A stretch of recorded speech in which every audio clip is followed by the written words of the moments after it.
আসসালামু আলাইকুম এভরিওয়ান। আজকে আমি আপনার জন্য নিয়ে এসেছি হলো দারুণ স্বাদের একটি রেসিপি হলো ক্যারামেল পুডিং। এটা ছোট বড় সবারই অনেক একটা পছন্দের রেসিপি। দেখেন আমি কি পারফেক্টলি ক্যারামেল পুডিং বানিয়েছি। আমার মতো যদি পুডিং বানাতে চান তাহলে এই রেসিপিটা ফলো করে বানাবেন, ভাঙবেও না, কোনো কিছুই হবে না, একদম ভালো করে সেট হবে। এখানে আমি ক্যারামেল বানানোর জন্য আমি যেই পাত্রে ক্যারামেল বানাবো এবং যে পাত্রে আমি পুডিংটা বানাবো সেই পাত্রে আমি ক্যারামেলটা করে নিব। এখানে আমি পরিমাণ মতো চিনি নিয়েছি ক্যারামেল বানানোর জন্য এবং সামান্য একটু পানি দিয়েছি, জাস্ট একদম অল্প। ওইখানে আমি দুধটা প্রস্তুত করার জন্য এখানে আমি ডিম দিয়ে নিচ্ছি। এখানে আমি টোটাল 4টা ডিম ইউজ করেছি। এক এক করে আমি সবগুলো ডিম ভেঙে নিয়েছি। এই যে টোটাল আমি 4টা ডিম ইউজ করছি। এরপর আমি সামান্য 1 চিমটি লবণ দিয়েছি এবং ভালো করে এটা মিক্স করে নিচ্ছি। ডিম এবং লবণ ভালো করে ফেটে নিচ্ছি। এরপর এখানে আমি চিনি দিয়ে দিচ্ছি পরিমাণ মতো। কেউ কেউ অনেক বেশি মিষ্টি খেতে পছন্দ, কেউ কেউ মিডিয়াম খায়, কেউ কেউ একদমই কম খায়। এটা আপনাদের টেস্ট অনুযায়ী আপনারা মিলিয়ে নিব এবং চিনির সাথে এটাকে আমি ভালো করে মিক্স করে নিচ্ছি। এরপর আমি লেবু দিচ্ছি। এর পরিবর্তে আপনারা ভ্যানিলা এসেন্স দিতে পারেন। ভ্যানিলা এসেন্সটা আমার পরিবারে কেউই নিতে পারে না, তাই আমি দেইনি, আমি লেবু দিয়েছি। এটা দিয়েও কিন্তু ডিমের কোনো গন্ধ করে না। এখানে আমি দুধগুলো জাল করে নিয়েছিলাম, অনেক ঘন করে নিয়েছিলাম। এরপর আমি এখানে গুঁড়ো দুধ অ্যাড করে দিয়েছি।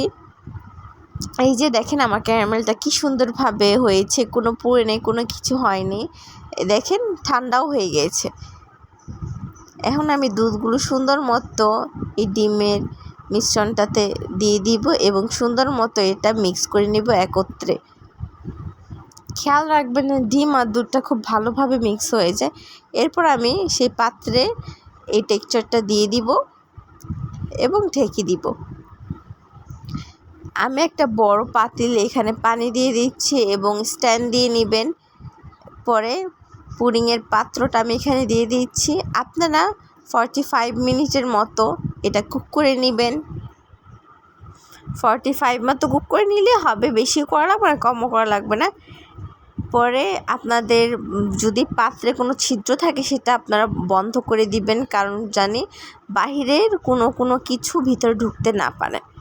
এরপর দেখেন 45 মিনিট পর আমি উঠিয়ে দেখছি যেটা হয়েছে কি না, একটা কাঠির সাহায্যে চেক করে নিচ্ছি।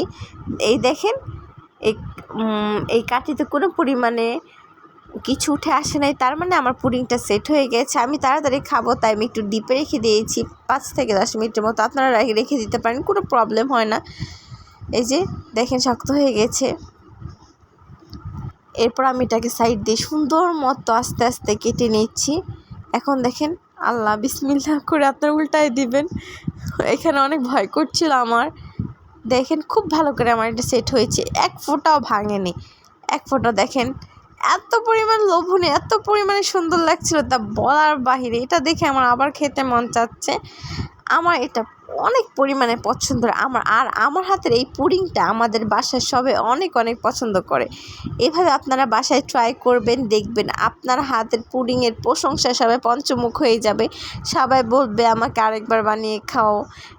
আপনি একবার জাস্ট এই নিয়মে পুডিংটা বানাবেন, কোনো ভাঙা পুডিং সেট হয় না, এরকম কোনো কিছুই আপনার হবে না। দেখেন কি সুন্দর কেকের মতো উঠে এসেছে আমার পুডিংটা।